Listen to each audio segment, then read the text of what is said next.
Hello! Welcome to Artsy. In this anniversary special video, I'll be showing you how I made this look inspired by Bernadette from The Big Bang Theory. But before that, here are some clips of what we were able to accomplish for the year 2019 to 2020 for this 1 year anniversary of Artsy.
Okay, so I've prepped my face with mist and sunblock. So I'll just put my BB cream. So I'm a shade number 10.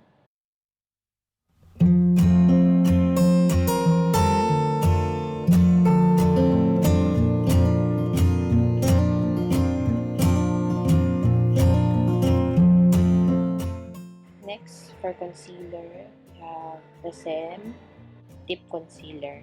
I'm shade number 01. I'm placing concealer under my eyes for the eye bags and on the sides of the nose to hide the redness. So I'm just using the cushion puff to blend the concealer.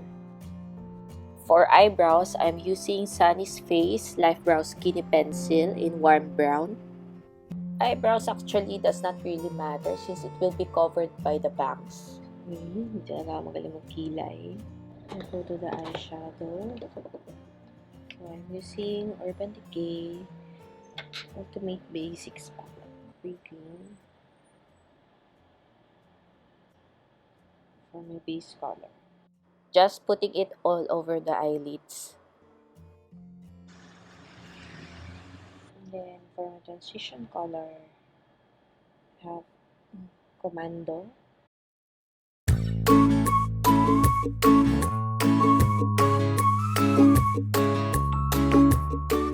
Then glow for the inner parts of the eye.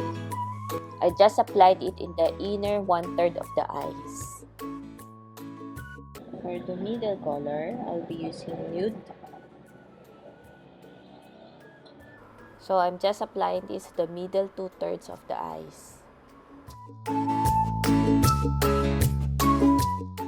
Oh, I just used Template. Just put it at the outer corners of the eyes.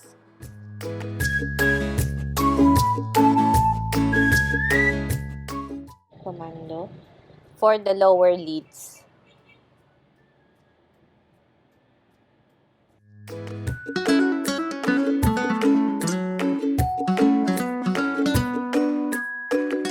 For the eyeliner, I'll be using Decay palette.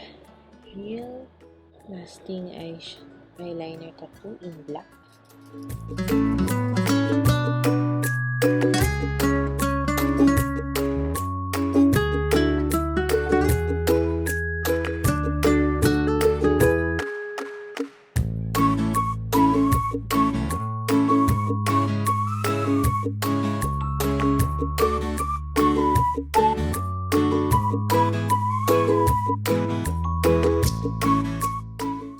So I'm just adding feet.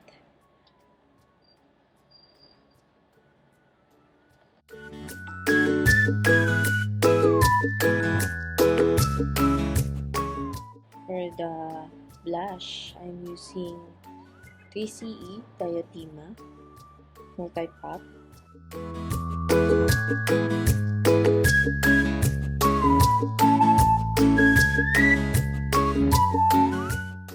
I'm using the Balm Loop here.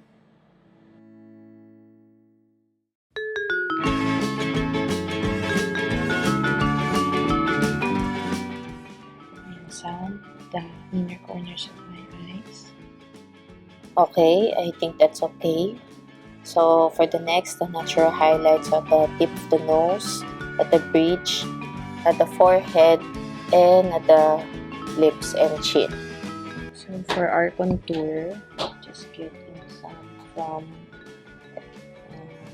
Kat Von D Lock It Powder Foundation, medium 57. Using the same Kat Von D, I'm also placing a little nose contour. For mascara, I'm using Heroinemake Black Long Lasting. And I'm just setting my face makeup with translucent loose powder. I'm using PCE Style Nanda Near and Dear.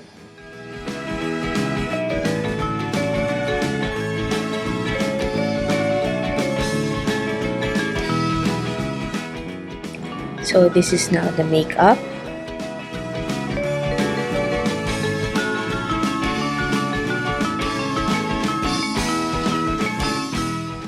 After putting on some glasses, we now move on to the costume. So Bernadette's dress is usually an A-line dress with a cardigan, crop cardigan on top. So usually a floral dress and then crop cardigan which is plain. It should be knitted but I don't have that, so I only have this, which I got from the thrift store. Okay, so let me get into this. So this is the dress. So this is an A-line floral dress with cardigan, crop cardigan. So usually Bernadette has black stockings which you can wear, but I don't have it, so I did not include it already. And for the last part, I'll just put on some wig and then I'll just sew it to you. So here's what it looks like with the blonde curly wig on with bangs.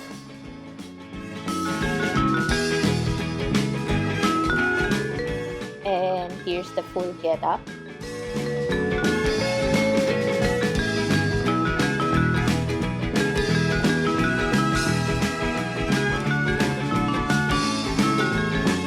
And that's it. Please be nice. Please don't forget to like, comment, and subscribe to this channel. Bye-bye!